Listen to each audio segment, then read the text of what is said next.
अस्सलाम वालेकुम, welcome to rational इस्लाम। मैं हूं फैसल नज़ीर कुरैशी। अच्छा, हमारे मुल्क में सबसे बड़ा मसला इस वक्त जो है वो एक्सट्रीमिज़म का है। एक्सट्रीमिज़म भी एक वजह है इकनॉमिक क्राइसिस की, क्योंकि जिस इन्वेस्टर के पास 200 ममालिक की लिस्ट हो, वो किसी ऐसे मुल्क में क्यों आना चाहेगा जहाँ पे मजहबी जत्थे, सियासी जत्थे डंडे लेके दारुल हुकूमत पहुँचे हों छोटे छोटे मामलात पे। आज अपने पॉडकास्ट में हम एक्सट्रीमिज़म के साइकोलॉजिकल फैक्टर्स पे डिस्कशन करेंगे। तो आज मेरे साथ होंगे शहरयार नासिर, जो कि काउंसलर और साइकोलॉजिस्ट हैं। मोइनुद्दीन इस्लामिक यूनिवर्सिटी में इन्होंने सर्व किया एज ए लेक्चरर, और करंटली ये नेशनल एक्सीलेंस इंस्टीट्यूट इस्लामाबाद में एज ए लेक्चर खिदमात अपनी सर अंजाम दे रहे हैं। इनसे हम समझेंगे कि जो ह्यूमन बिहेवियर है, क्या फैक्टर्स उसको ले जाते हैं आइडियोलॉजिकल एक्सट्रीमिज़म की तरफ। बहुत बहुत शुक्रिया हमारे पॉडकास्ट में शिरकत करने का। सर, आप मुझे ये बताइएगा और हमारी ऑडियंस को कि एक्सट्रीमिज़म होती क्यों है। लोगों को ये क्यों लगता है कि जो हमारा रास्ता है वो बिल्कुल ठीक है, और उसको हम एक्सट्रीम किसी तरीके से, किसी सख्ती के ज़रिए से उसको हम इम्प्लीमेंट भी करवाएंगे और अपने आप को ठीक मनवाएंगे। अच्छा, इसमें जो सबसे पहले हम बात करें ना एक्सट्रीमिज़म कि एक्सट्रीमिज़म होता क्या है। अब एक्सट्रीमिज़म क्यों है, उसके पीछे रीजंस क्या हैं, ये डिफरेंट चीज़ें हैं। अब extremism it's a kind of कह लें कि आपका जो एक बिलीफ सिस्टम है वो इतना रिजिड है किसी भी चीज़ को लेके कि आप उस पे स्ट्रिक्ट होके रह जाते हो। आप उस पे कह लें कि वो आपके हिस्टोरिकल पर्सपेक्टिव भी हो सकते हैं, आपके रिलीजन भी हो सकता है, आपने जो बात की आइडियोलॉजिकल पर्सपेक्टिव्स भी हो सकते हैं। इसके अलावा आपके पॉलिटिकल भी हो सकता है, जियोपॉलिटिकल हो सकता है। There can be multiple reasons जिसकी बेस पे एक्सट्रीमिज्म एमर्ज होता है। तो basically it's all about your believe system कि आपका जो बिलीव सिस्टम है about some specific thing, about some specific issue, either it can be cultural, it can be caste, it can be anything. उसके बारे में आपका जो एक सिस्टम है, जो एक बिलीव सिस्टम है, वो इतना स्ट्रांग हो जाए कि आपका और जो दूसरे का व्यू पॉइंट है उसमें कॉन्फ्लिक्ट आना स्टार्ट हो जाए। काइंड ऑफ जो एक दूसरे का जो व्यू पॉइंट है उसमें कॉन्ट्रडिक्शन आ जाए। तो उस स्पेस पे जब दो पार्टीज का या दो इंडिविजुअल्स का आपस में किसी एक व्यू पे तजाद आ जाए, जिसको हम अगर उर्दू में कहें, तो वहां पे फिर कह लें कि एक्सट्रीमिज्म या इंतहा पसंदी वहां से शुरू हो जाती है। अब इसमें यह कि उसके पीछे रीजंस क्या हैं, एक्सट्रीमिज्म के पीछे रीजंस क्या हैं, वो मल्टीपल रीजंस हैं, वो सोशोलॉजिकल रीजंस हैं, वो साइकोलॉजिकल रीजंस हैं, वो और मल्टीपल ऐसे ऐसे एक्सटर्नल फैक्टर्स हैं, ऐसे अदर फैक्टर्स हैं जिसकी बेस पे एक्सट्रीमिज्म एमर्ज होता है। इवन अगर हम बात करें, जब दौरे इस्लाम स्टार्ट हुआ, जब इस्लाम शुरू हुआ, इस्लाम से पहले भी एक्सट्रीमिज्म का कॉन्सेप्ट था। अभी आजकल के दौर में एक्सट्रीमिज्म इतना ज़्यादा हो गया, इतना मर्ज हो गया, इस पे हमें मल्टीपल हमने चीज़ें देखी, मल्टीपल इसमें हमें लेक्चर्स देखने को मिले, बहुत से लोगों ने इसके बारे में बात की, हर किसी ने कहा किसी के ये रीजंस है, कोई कह रहा है ये रीजंस है। But in my view I think there can be psychological issues as well, there can be psychological factors जिसकी बेस पे एक एक्सट्रीमिज्म का एक जो कह लें कि एक फैक्टर है, ये कॉज है, वो शुरू हो जाती है। अच्छा, पाकिस्तान में बहुत सारे मसले हैं, और इस वक्त जो इन दिनों में सबसे बड़ा मसला जो एग्जिस्ट करता है वो इकॉनमी का है। अब आपको पता है कि जब एक मसला किसी सोसाइटी में हो तो लोग, जो मुख्तलिफ लोग होते हैं, उनकी मुख्तलिफ राय उस पर होती है, डिपेंडिंग अपॉन कि वो कौन लोग हैं। अगर वो सियासतदान हैं तो वो एक दूसरे को ब्लेम कर रहे होते हैं कि ये इकॉनमी का बुरा हाल हो गया है, तो दूसरे जो सियासतदान हैं जो हमसे हट के हैं, ये उनकी कार्रवाइयों की वजह से है। तो इसकी सबसे बड़ी वजह एक्सट्रीमिज़म भी है। यहाँ पे आपको पता है कि जिस इन्वेस्टर के पास 200 ममालिक की लिस्ट हो, तो वो उस मुल्क में क्यों आना चाहेगा जहाँ पे कोई भी सर तन से जुदा करने वाले लोग, या फिर कोई भी सियासी जत्था अपने डंडे लेके दारुल हुकूमत के बाहर बैठे हों। ऐसी कौन सी वजूहात हैं। एक तो होता है रिलीजियस डॉगमा, जो वो भी एक एक्सट्रीमिज़म की है, यानी कि जो हम सोच रहे हैं वो बिल्कुल सही है। इस्लाम में एक तरह से एक कॉन्सेप्ट है एक्सक्लूसिविज़म का, कि हम बिल्कुल ट्रू हैं और बाकी लोग। आपके ख्याल में पाकिस्तानी सोसाइटी में एक्सट्रीमिज़म की क्या वजूहात हो सकती हैं? इसमें ना हम जब रीजंस के पीछे जाते हैं, एक्सट्रीमिज्म की रीजंस क्या हैं, मतलब किसी भी इंडिविजुअल में, वो किसी भी लेवल पे हो सकता है। स्पेसिफिकली पाकिस्तानी अगर हम सोसाइटी, हमारी स्पेसिफिक पाकिस्तानी सोसाइटी की बात करें तो पाकिस्तानी सोसाइटी में भी अगर हम एक्सट्रीमिज़म की बात करें, एक्सट्रीमिज़म को अगर मैं मज़ीद अगर कह लें कि it's a kind of short form of terrorism. अगर वो एक्सट्रीमिज़म वर्बली है, आप वर्बली किसी के साथ गुस्सा कर रहे हो, या आप एक लेवल से तजावुज़ करके आप किसी पे गुस्सा कर रहे हो, दैट मीन्स कि आप एक एक्सट्रीमिज़म के उस एमरजेंस की तरफ जा रहे हो। और अगर वही एक्सट्रीमिज़म अगर वो फिजिकल हो जाए तो उसको हम टेररिज्म का नाम दे सकते हैं। अब इसमें बात आती है कि बिल्कुल। Extremism either it can be like religious extremism है, आपने पूछा पॉलिटिकल एक्सट्रीमिज्म है, उसके पीछे आपने बात की कि जो पाकिस्तानी सियासतदान हैं वो इतना लोगों को इतना प्रोवोक करते हैं, इतना उनको इन्हेंस करते हैं कि लोग एक दूसरे को मारने पे आते हैं। इसी तरह अगेन जो डिफरेंट और पर्सपेक्टिव हैं, इसके अलावा जो हम मल्टीपल चीज़ों को देखते हैं, अगर हम घर से एक बात शुरू करें, क्योंकि again cause, what is the cause, cause क्या है। एक्सट्रीम तो हम देख रहे हैं, हम एक्सट्रीमिज्म हर तरफ नजर आ रहे हैं, हम उसको डिफरेंट टैग्स भी लगा रहे हैं, हम उसको टेररिस्ट का नाम भी दे रहे हैं, हम उसको हर चीज का नाम दे रहे हैं, but the thing is what is the cause, कि उसके पीछे रीजन क्या है। तो मैं स्टार्ट करूंगा कि अगर इसको हम साइकोलॉजिकल पर्सपेक्टिव के अंडर देखें, तो ये जब बच्चे की पैदाइश होती है तो उसी टाइम ही जो हमारा एक पेरेंटिंग स्टाइल है, विच इज़ वेरी इंपॉर्टेंट, बिल्कुल। कि पेरेंटिंग बिल्कुल। स्टाइल एक बच्चे की नशोनुमा, उसकी पर्सनल वेलबींग, उसकी सेल्फ इस्टीम के आइदर वो खुद को कैसे देखता है, वो माशरे में खुद को कैसे प्रेजेंट करेगा इन फ्यूचर। हम अब साइकोलॉजी, जिन लोगों ने साइकोलॉजी पढ़ी है उनको इस चीज़ का आइडिया होगा कि जो बच्चे की जो पर्सनैलिटी बिल्ट होती है वो पहले 4 5 6 साल में उसकी बिल्ट होती है, और वो थ्रू आउट लाइफ उसके साथ चलती है। तो एक्सट्रीमिज्म का और जो उसके एक बाद एक कॉन्सेप्ट चीज़, वहीं से सॉरी, स्टार्ट हो जाता है। एक चीज़ उसके बाद एक होती है साइकोलॉजी का, मैंने वैसे नहीं पढ़ी हुई, लेकिन उसका एक आप इस पे रोशनी डालिएगा कि एक कॉन्सेप्ट होता है herd mentality. Heard sorry, mentality. Herd mentality, yes. तो एक तो बच्चा, हमने उसकी नर्चरिंग जिस तरीके से की, वो फिर सोसाइटी में गया, और फिर सोसाइटी में हर्ड मेंटालिटी का एक, जिस तरह से एक उसकी एक एग्जांपल ये है कि अगर 5 लोग बैठे हुए हैं तो 5 लोगों में से एक किसी शख्स ने अगर कोई जोक वगैरह सुनाया है, तो उनमें से एक अगर नहीं हंस रहा उस पे, तो वो सबसे अलग और अजीब सा लगेगा। वो जोक ऐसे ही। जिस सोसाइटी में वो रह रहे हैं, जिस माशरे में वो रह रहे हैं, उसकी नॉर्म्स के मुताबिक होगा, ज़ाहिर है।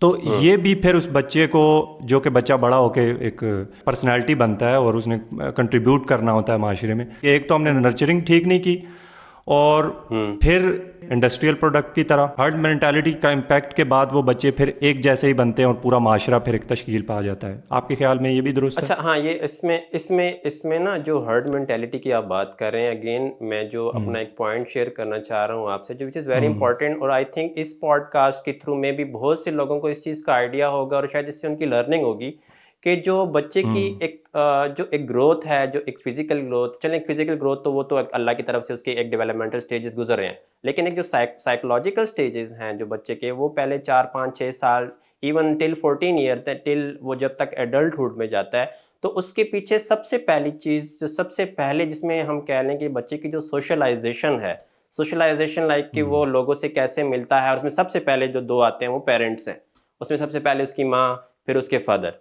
अब parenting style in Pakistani society which is very different. हम कहते हैं कि जो बच्चे की जो पर्सनैलिटी है, बच्चा बड़ा चिड़चिड़ा है, बच्चा एक्सट्रीम की तरफ जा रहा है, बच्चा बहुत ज़्यादा इस्लाम की तरफ हो गया है, या बच्चा बहुत ज़्यादा दुनिया की तरफ हो गया है, या उसमें कह रहे हैं कि बच्चा ख़राब हो गया है, तो उसके पीछे अगर हम अगेन पीछे या बैक हिस्ट्री में जाएं तो हमें रीजंस का आइडिया होगा कि जो पेरेंट्स थे उन्होंने बच्चे को सिखाया ही नहीं कि आपने अपने इमोशंस को रेगुलेट कैसे करना है।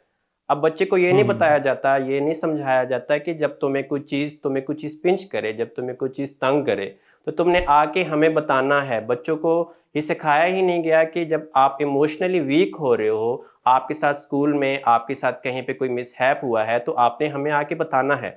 अब यहाँ पे चीज़ें थोड़ा सा डिफरेंट हैं पाकिस्तान में। अगर बच्चे से कहा जाए कि जी आपको कुछ नहीं कहेंगे, आप बताओ, सच सच बताओ आपके साथ क्या हुआ है। बच्चा अगर सच बताएगा तो वो अगेन उसको मारेंगे या उसको डांटेंगे या जो भी उसका एक हार्श बिहेवियर शो करेंगे, तो बच्चा उसके बाद कभी भी नहीं बताएगा।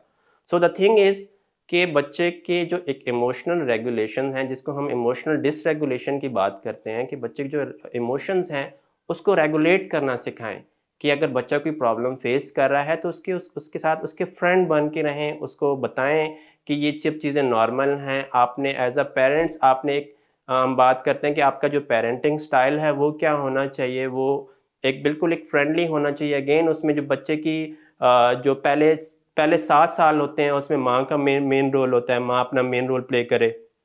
देन उसमें उसके फादर का एक मेन रोल होता है आफ्टर, क्योंकि वो अगेन वही बात के फादर तो सारा दिन बाहर होता है, क्योंकि बच्चे को शुरू से ही वो एक पोजीशन लेनी है तुमने, और तुमने बस फर्स्ट आना है और तुमने हर किसी से आगे आना है। चाहे बच्चे के शो कुछ और हो, फर्स्ट ना आ पा रहा हो, उसके पीछे सो मल्टीपल रीजंस हो सकती हैं।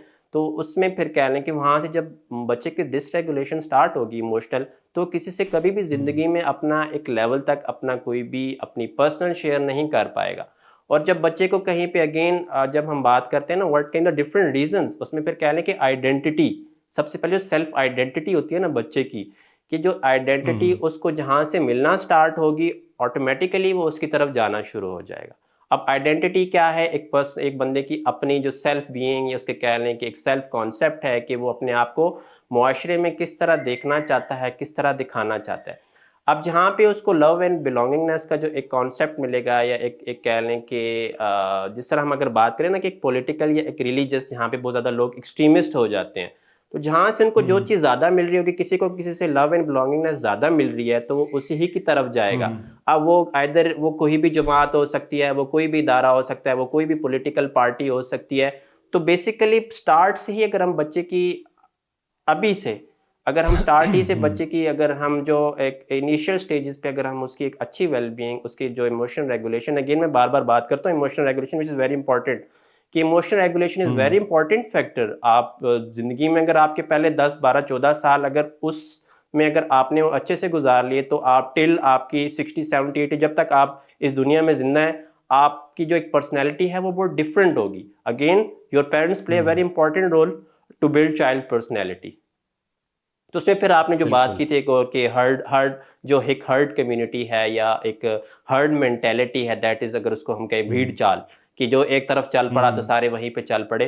तो वो उसमें यही है ना कि लोगों को समझ नहीं है इसमें। अगेन अगर हम इसको हम एक और कंसेप्ट भी कह सकते हैं, रेडिकलाइजेशन।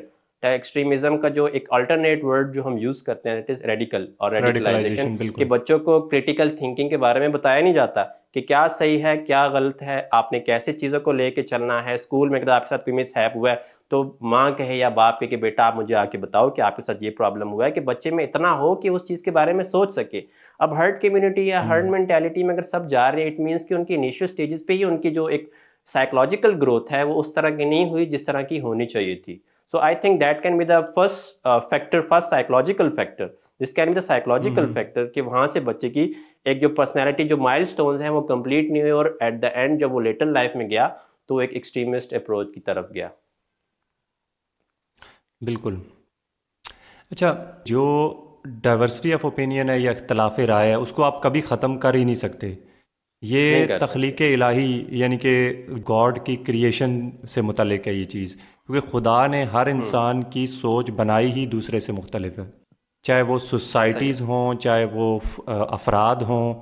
तो इख्तलाफ राय को तो आप ख़त्म कर नहीं सकते किसी भी ऐसा ही। लेवल पे। हमारे साथ क्या मसला है कि हमें ये सिखाया नहीं गया कि इख्तलाफ राय के कुछ आदाब होते हैं, उनको आप ख़त्म नहीं कर सकते, उसके कुछ आदाब सीखने ऐसा होते हैं ही। और उनके साथ चलना होता है। और एक तो ऐसा ही। ये चीज़ हो गई, और दूसरी जो एक्सट्रीमिस्ट बिहेवियर है हमारी पाकिस्तानी सोसाइटी में, उससे मतलब अगर एक मैं अपना एक्सपीरियंस है, अपने पहले एपिसोड में भी मैंने इसका जिक्र किया था कि एक जगह एक मजहबी जलसा हो रहा था, धरना हो रहा था दरअसल एक्सट्रीम लेवल का, डंडा और ये वो सब कुछ वहाँ पे जायज़ था। तो वहाँ पे मैंने देखा कि छोटे छोटे बच्चे डंडे उठा के शहीद होने के लिए वो एक जगह पे बैठे हुए थे पुलिस के सामने। छोटे छोटे बच्चे यानी कि होंगे कोई 9 साल 10 साल, और पुलिस आपको पता है वेल इक्विप्ड और वेल ट्रेंड होते हैं वो, तो कोई मुकाबला बनता नहीं है उनके सामने। इसके बावजूद वो वहाँ पे आ गए शहीद होने के लिए, खुदा न खास्ता। जब मैंने यही सवाल हमारे जो आलिम हैं मंसूर अब्बास साहब उनसे पूछा तो उन्होंने कहा कि हुकूमत ने उन बच्चों के लिए कुछ किया ही नहीं है, तो उन्होंने शहीद ही होना है ना, उनके पास कोई दूसरा ऑप्शन नहीं है, ना उन्होंने साइंसदान बनना है, ना उनके कोई फ्यूचर के कुछ ख्वाब हैं, ना कुछ है, तो वो तो शहीद होने के लिए उनके पास और कोई ऑप्शन नहीं है। आपके ख्याल में एक तो एक्सट्रीमिज़म की, जैसे मैंने कहा कि एक्सट्रीमिज़म की वजह से इकोनॉमिक क्राइसिस का शिकार होता है कोई मुल्क, इकोनॉमिक इनइक्वालिटी की वजह से भी आपके ख्याल में एक्सट्रीमिज़म जन्म लेती है, क्योंकि लोगों के पास कोई कोई ऑप्शन नहीं होते और वो बच्चों को छोड़ते हैं मदरसों में। ज़रूरी नहीं है सारे मदरसे वो एक्सट्रीमिज़म ही फैलाते हैं, लेकिन वो बच्चे छोटे छोटे मजहबी मामलात पे वो शहीद होने के लिए सड़कों पे आ जाते हैं, क्योंकि उनके पास इकोनॉमिक अपॉर्चुनिटीज़ उनको नज़र नहीं कुछ आ रहा होता। परवेज़ हूद भाई ने एक आर्टिकल लिखा था, मुस्लिम आर्ट दिस वे एल्सवेयर, उसका उन्वान था। तो उन्होंने कहा था कि दरअसल पाकिस्तान में इस्लाम का मसला नहीं है, पाकिस्तान में लोग हर चीज़ को एक्सट्रीम तरीके से देखते हैं। इस्लाम की अगर बात की जाए तो सऊदी अरेबिया, ईरान, मराकश और इस तरह के ममालिक, उन्होंने कुछ उनका जिक्र किया कि इस्लाम तो वहाँ पे भी बहुत, इंडोनेशिया, वहाँ पे बहुत ज़्यादा प्रैक्टिस किया जाता है, लेकिन मुख्तलिफ़ चीज़ों को पाकिस्तानी लोग और तरीके से देख रहे होते हैं और वो लोग कुछ और अंदाज से देख रहे होते हैं, सॉफ्ट तरीके से। जो चीज़ मुझे समझ आई वो आर्टिकल पढ़ने के बाद, वो जितने भी ममालिक थे वहाँ पे इकनॉमिक इक्वालिटी थी। उसकी वजह ये हो सकती है कि सऊदी अरेबिया से ऑयल निकल आया ज़मीन से, उसमें तो हमारा कोई कसूर नहीं है, अब ऑयल नहीं निकाल सकते, हमारे कंट्रोल में नहीं है। तो आपके ख्याल में इकनॉमिक इनइक्वालिटी से भी एक्सट्रीमिज़म, जो एक्सट्रीमिस्ट माशरा जन्म लेता है, ये वजह हो सकती है?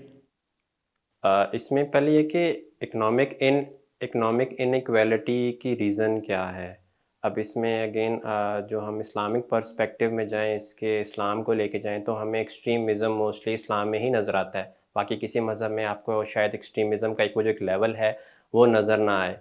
अब उसके पीछे रीजंस मल्टीपल हैं, again different school of thoughts हैं।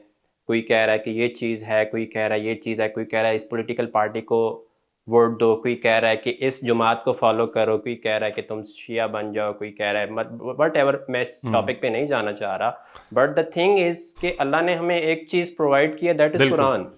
हम अब जो हमारे जो एक मसला जो स्टार्ट होता है, हम जो कह लें कि हमारे जो साइकोलॉजी हम पढ़ क्यों रहे हैं, नफ्सियात पढ़ क्यों रहे हैं, वो साइकोलॉजिकल फैक्टर्स क्या हैं, कि हमारे जो ये एक बुक दी गई है, क्लियर कट बताया गया कि इसको पढ़ें, अपने नॉर्मल ज़िंदगी के मसाइल को लेके चलें, कि आपने घर में कैसे रहना है, आपके माँ बाप, आपके बहन भाई, आपने उनके साथ अपना रिलेशनशिप कैसे रखना है, आपने अपने रिश्तेदारों के साथ कैसे रखना है, आपने ज़िंदगी के मामलात को कैसे लेके चलना है, आपने अपने अखलाकियात को कैसे लेके चलना है। एंड आई थिंक कि अगेन मुझे बात याद आ जाती है उनकी, डॉक्टर इसरार अहमद की, कि एक तो जो हमारा जो एक नज़रिया है, और उस नज़रिए में अगेन वही बात करें कि हमारा जो एक कॉन्ट्राडिक्टरी हमारी एक चीज़ें आ जाती हैं, हमारा एक इख्तलाफ राय, जिसके आपने जो वर्ड यूज़ किया था, दीन की, इस्लाम की यही खूबसूरती है कि हमारा जो ये एक आर्गूमेंट्स चलते रहते हैं, ये कहीं ना कहीं इंसान को एक स्टेज पे लेके जाते हैं, और यही इसकी खूबसूरती है कि लोग कम से कम स्ट्रगल कर रहे हैं। कोई कह रहा है कि इस्लाम ये नहीं, ये कह रहा है, कोई कह रहा है नहीं इस्लाम इस्लाम ये नहीं, ये कह रहा है, ठीक है। उसमें फिर एक्सट्रीमिज्म का कॉन्सेप्ट बाद में आ जाता है, क्योंकि बहुत ज़्यादा उस पर फॉलो करने पे आ जाए। But the thing is, initially early stages में ही again it depends on parents, क्योंकि पेरेंट्स ही वो एक जनरेशन को बना रहे हैं। तो पेरेंट्स पहले अगेन वो कुरान खुद पढ़ें, बच्चों को पढ़ाएं, और बच्चे, ये नहीं कि आपने अपने बाप दादा का दिया हुआ दीन ही आपने उसको लेके चलना है, जैसे वो कह रहे हैं जी कि मौलवी साहब ने ये कहा था तो आपने उसी चीज़ को फॉलो करना है, और आपने वो चीज़ फॉलो नहीं करनी। अब बच्चों में ये चीज़ हमने डालनी है कि बच्चा इटसेल्फ अगेन, आज ये एक हमारी खुशकिस्मती है, और मैं जो आजकल एक अपने सराउंडिंग्स में देखता हूँ लोगों को, कि आजकल बहुत सी चीज़ें, अब ये इस्लाम एक मॉडर्निज्म है, एक मॉडर्न रिलीजन है। अब उस मॉडर्न रिलीजन को देखते हुए हमारे पास बहुत से ऐसे लोग देखने को मिल रहे हैं हमारे डिफरेंट सोशल मीडिया प्लेटफॉर्म से, जो किसी ना किसी तरह अपना एक मैसेज कन्वे करना चाह रहे हैं। आइदर उनका जो भी उनका पीछे फैक्टर है, आइदर वो उसके अर्निंग पॉइंट ऑफ व्यू से अपनी कोई चीज़ पहुंचाना चाह रहे हैं, आइदर वो लोगों को कह लें कि लोगों की को ठीक करने के लिए अपना एक व्यू पॉइंट शेयर करना चाह रहे हैं। उन्होंने कुछ चीज़ अच्छी पढ़ ली तो वो शेयर करना चाह रहे हैं। कुरान में उन्होंने अगर अरबी सीखी और अरबी में उनको मल्टीपल मीनिंग्स मिले, किसी में क्या लिखा हुआ है उसमें डिफरेंट मीनिंग है, यहाँ पे डिफरेंट मीनिंग है, तो उसको एलैबोरेट करके लोगों तक पहुँचाना चाह रहे हैं। हाँ, अब दूसरी बात, जो आपने इकोनॉमिक इनइक्वालिटी की बात की, अगेन हमारे जो एक रूट्स हैं वो ही डिफरेंट हैं। जो मौलवी प्रोफेशन है वो उसको प्रोफेशन नहीं होना चाहिए। हम डिफरेंट लोगों को सुना होगा, हमने भी डिफरेंट लोगों को सुना है, उसमें क्या रीजंस हैं, हमें क्या चीज़ें ऐसी करनी चाहिए कि जो ये इकोनॉमिक इनइक्वालिटी है ये ख़त्म हो। उसके पीछे मल्टीपल रीजंस हैं, अगेन उसको हम ख़त्म कैसे करें, जो अब हम उसकी इंटरवेंशन प्लान्स की तरफ जाएंगे, साइकोलॉजिकल और सोशल, तो फिर हम उसमें उस चीज़ को डिस्कस करेंगे। बिल्कुल आपने सही फरमाया, क्योंकि जो मौलवीज़म है वहाँ पे तो सीधा सीधा बोर्ड लगा हुआ है, नो रैशनैलिटी अलाउड। और रैशनैलिटी के बगैर आपको पता है कोई माशरा ना तो आगे बढ़ सकता है, जहाँ पे सवाल जवाब ही ना हो तो आपको पता है कि वहाँ पे हम्म। एक चीज़ अगर कोई इम्प्लीमेंट हुई हुई है तो आप उस पर सवाल ही नहीं उठा सकते, तो वो तो अगले 1,000 साल उसी तरह रहेगी। तो हमने तो दुनिया की रेस के साथ चलना होता है। ऐसा ही है। तो आपके ख्याल में चाइल्ड नर्चरिंग में हमें किन चीज़ों का हम्म। ख्याल रखना चाहिए कि एक हम अपनी तरफ से एक कोशिश करें एक अच्छा माशरा तश्कील देने की बच्चों की तरबियत में? अब देखें, एक्सट्रीमिज़म को आप जड़ से ख़त्म नहीं कर सकते, लेकिन आप अपनी तरफ से कोशिश ज़रूर कर बिल्कुल। सकते हैं। अब उसमें आपकी तरफ से जो सवाल है चाइल्ड नर्चरिंग के, कि हम उसके अगेन उसमें मैं फिर इसके जो इंटरवेंशन प्लान्स की तरफ के हम अगेन जब हम साइकोलॉजिकल फैक्टर्स की बात करते हैं तो वो इनिशियली स्टार्ट होते हैं। तो जो चाइल्ड नर्चरिंग का जो कॉन्सेप्ट है और उसमें अगर हम इंटरवेंशन की तरफ जाएँ तो सबसे पहले अगेन पेरेंटिंग स्टाइल सबसे इम्पॉर्टेंट, कि पेरेंटिंग स्टाइल को हमें थोड़ा चेंज करना होगा। हमें बच्चों की बात को सुनना, हमें बच्चों को बताना कि क्या चीज़ उनके लिए सही है, क्या चीज़ उनके लिए गलत है। और ये प्रैक्टिकली अब मेरे शायद मैं यहाँ पॉडकास्ट कर रहा हूँ, मैं यहाँ से उठ के चला जाऊँ, लोग मुझे सुनेंगे, कुछ दिन उस पे अमल करेंगे और फिर वही अगेन हर्ड मेंटालिटी, भीड़ चाल और सब, वो बस इससे कोई फ़र्क नहीं पड़ता। बट इससे फ़र्क पड़ता है, इसमें बहुत बच्चा है या बेटा है या बेटी है, उनकी जो एक कह लें कि तरबियत है, उसमें जो सबसे इम्पोर्टेंट जो एक रोल है वो उसके पेरेंट्स का है, कि उनको बच्चों को ऐसी ट्रेनिंग दी जाए कि वो कम से कम अपने इमोशंस को बता सके, अपने इमोशंस के बारे में उसको रेगुलेट कर सके।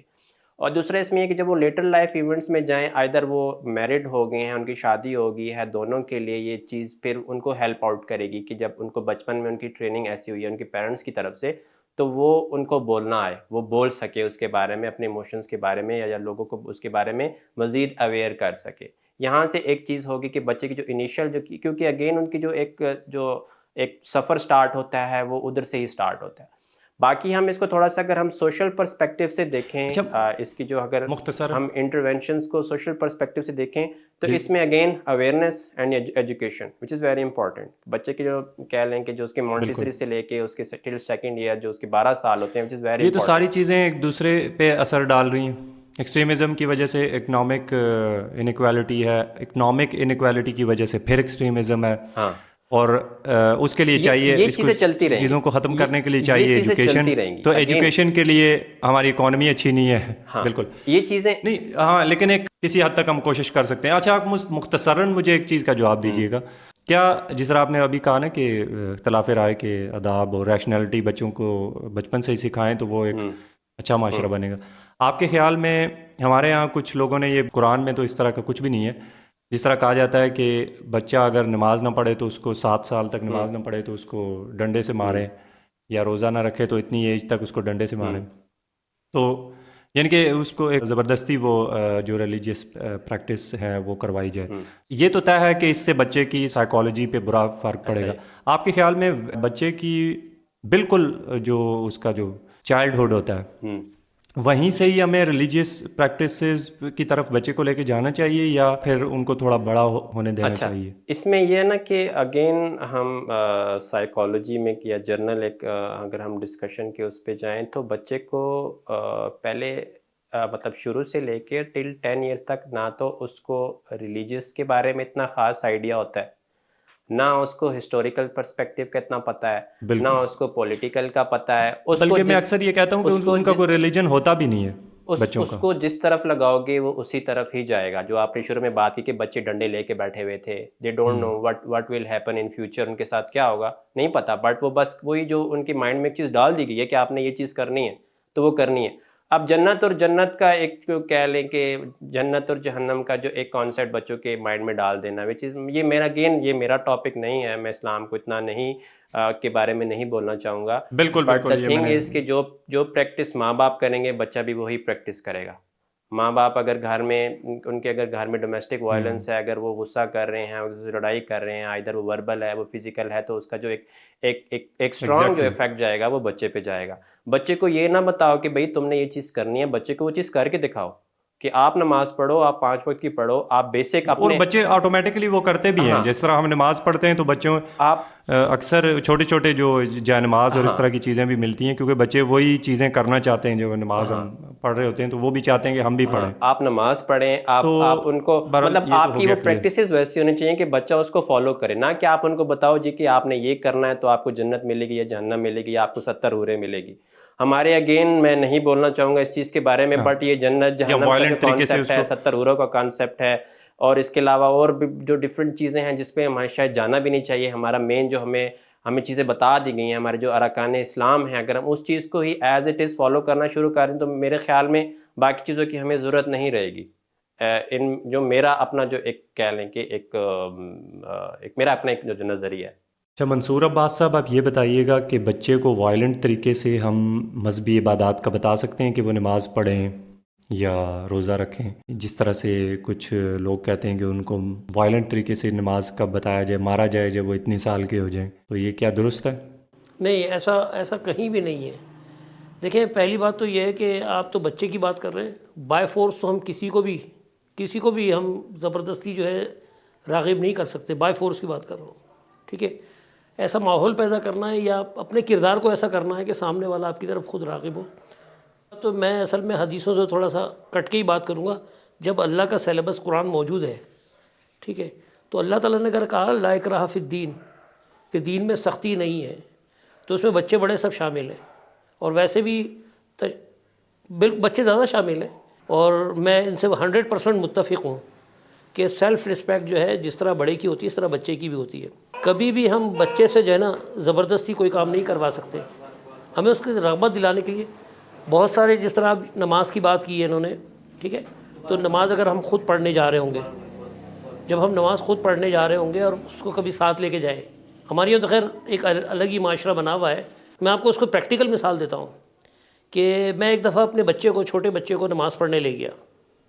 जिस टाइम वो छोटा था, अब तो खैर जवान है, नमाज़ पढ़ने ले गया तो कुछ लोगों ने जो है कहा इसको पीछे खड़ा कर दें। अब जब वो पीछे खड़ा होगा तो शरारतें करेगा। अगर मेरे साथ खड़ा होगा, अगर दो बड़ों के दरमियान में खड़ा होगा, तो वो कंसंट्रेट करेगा नमाज की तरफ, क्योंकि उसके पास कोई उसकी एज का नहीं है। तो एक तो जिस तरह हमने बनाया हुआ ना ज़बरदस्ती का, हमने उसका अपने साथ रखना है ताकि वो उससे सीखे। और रह गई बात, बिल्कुल सही कहा था सामिया ने कि बच्चे के ऊपर जो है ना, हम अगर वो 2 साल का बच्चा है, आप उसको अगर बोलें कि जी अजान हो रही है खामोश हो जाओ, और वो नहीं होता, तो आप कुछ नहीं कर सकते उसका। हाँ, उसको प्यार से समझा सकते हैं और ख़ुद खामोश रहें ताकि वो सीखे। ये वाली बात बड़ी अच्छी की इन्होंने। बिल्कुल इसी तरह से हमने कोई ऐसा रवैया पैदा करना है बच्चे से कि वो सीखे, ना कि हम सिर्फ बाय फोर्स जैसे मदरसों में। इसके अलावा आप मुझे ये बताइएगा कि जो ओवरऑल सिचुएशन है पाकिस्तान में मीडिया के लेवल पे, यानी कि एक तो मीडिया के लेवल पे और एकेडमिक लेवल पे, हमें क्या क्या चीज़ें करनी चाहिए, ये भी आप ज़रा इसको कंक्लूड कर दीजिएगा कि ये हाँ, हम माशरे को इसमें सबसे एक्सट्रीमिज़म से निकाल सकते हैं, बच सकते हैं एक्सट्रीमिज़म से। हाँ, इसमें सबसे पहले अगेन आपका जो एजुकेशन सिस्टम है आपका, वही एक अगेन यहाँ पे भी मैं अगर हर्ड मेंटेलिटी की बात करूँ कि एजुकेशन सिस्टम में जो करिकुलम है आपका जो डेवलप होता है, वो कौन लोग डेवलप कर रहे हैं, उनका उसके पीछे एजेंडा क्या है, वो आपको सिखाना क्या चाह रहे हैं। ठीक है, दुनियावी लिहाज से तो आपकी जो एजुकेशन है, आप अगर उसके अकॉर्डिंग सही जा रहे हो तो that is well and good. लेकिन अगर आप दीनी लिहाज से उस चीज़ को देखना चाह रहे हो तो उसमें आपकी जो करिकुलम है, उसमें आपकी जो एक अवेयरनेस है कि जो चीज़ आजकल इमर्ज हो रही हैं, लाइक कि आप उसमें ऐसी चीज़ें ऐड करें आप अपने करिकुलम में। सबसे पहले again Arabic is very important. आज से कुछ अर्सा पहले अरेबिक एक हमारे जो निज़ाम है, तालीमी निज़ाम है, जो हमारा करिकुलम है, उसका एक हिस्सा था, जो मेरे ख़्याल में आज कल वो चीज़ उस तरह फॉलो नहीं हो रही।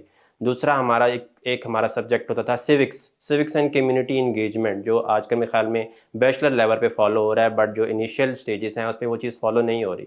वो भी एक इम्पॉर्टेंट है कि सिविक्स क्या है, आप लोगों को कैसे इंगेज रखना है, आप लोगों को कैसे बताना है। जब लोगों की इंगेजमेंट होगी, जब लोग उसमें इंगेज होंगे, जब लोग अरबी पढ़ना शुरू करेंगे, अरबिक सीखेंगे, तो दैट मीन्स कि वो कुरान को भी पढ़ेंगे, कुरान के अल्फाज को भी सीखने की कोशिश करेंगे। जब कुरान को सीखेंगे तो उनको समझ आ जाएगी कि ज़िंदगी के जो अदवार हैं, जो दौर हैं, उसको हमने कैसे गुजारना है। तो ऑटोमेटिकली ही उनकी जो ये एक्सट्रीमिज़म है, इसके अलावा जो मल्टीपल ऐसी चीज़ें हैं जो हमारे दीन में, हमारे जो माशरे में जो चीज़ें चल रही हैं, वो चीज़ें आहिस्ता आहिस्ता ख़त्म नहीं होंगी लेकिन कम ज़रूर हो जाएंगी। फिर इसमें अगेन जो शुरू में बात की थी कि अर्ली इंटरवेंशंस की ज़रूरत है, और फिर लेटर इंटरवेंशंस में यही जो कम्युनिटी इंगेजमेंट है, आपकी एक साइकोलॉजिकल सपोर्ट है कि जहाँ पे ये टैग ना लगे जी मैंने साइकोलॉजिस्ट के पास नहीं जाना, मुझे पागल कहेंगे लोग। तो ये भी एक मेंटल हेल्थ रिलेटेड अवेयरनेस जो मेरे अपनी फील्ड भी है कि mental health awareness is very important, कि जहाँ पे लोगों को अगर कोई प्रॉब्लम है, बजाय वो पीरों फ़कीरों के पास जाने के या वो किसी ऐसे मुर्शिद के पास जाने के, वो एक साइकोलॉजिस्ट के पास आएँ और वो अपना प्रॉपर अपनी एक असेसमेंट करवाएं कि उनको एक्चुअली में प्रॉब्लम क्या है और उसको सोल्यूशन क्या है, ना कि किसी के पास जाके टकरे मारें और अपना एक कह लें कि अपना जो अपनी लाइफ है उसको स्पॉइल करें। बहुत बहुत शुक्रिया हमारे साथ इस पॉडकास्ट में शिरकत करने का। मैं जब भी एक्सट्रीमिज़म की बात करता हूँ, मैं ये नहीं कह रहा होता कि वो रिलीजियस एक्सट्रीमिज़म है या फिर वो फैज़ाबाद में या दूसरे तीसरे जो लोग होते हैं। एक्सट्रीमिज़म सोसाइटी को प्रोवोक करने का भी नाम है, सोसाइटी को वायलेंस की तरफ प्रोवोक करने का। तो वो लोग करते क्या हैं कि खुद अंडरग्राउंड होके रसूलुल्लाह सल्लल्लाहु अलैहि वसल्लम को बुरा भला कहा, दूसरे अंबिया कराम को या दूसरे मज़ाहिब को बुरा भला कहा, और उसके बाद खुद तो वो अंडरग्राउंड है, तो सोसाइटीज़ एक दूसरे के साथ लड़ रही होती हैं। बहरहाल हमें किसी न किसी लिहाज से अपने लेवल की, छोटी हो या बड़ी, वो कोशिश करनी चाहिए कि कुछ हम अपनी माशरे में बेहतरियाँ ला सकें। बहुत बहुत शुक्रिया ये पॉडकास्ट देखने का। आपकी इस डिबेट के बारे में क्या राय है, आप हमें बता सकते हैं अब कमेंट की सूरत में। अल्लाह हाफिज़।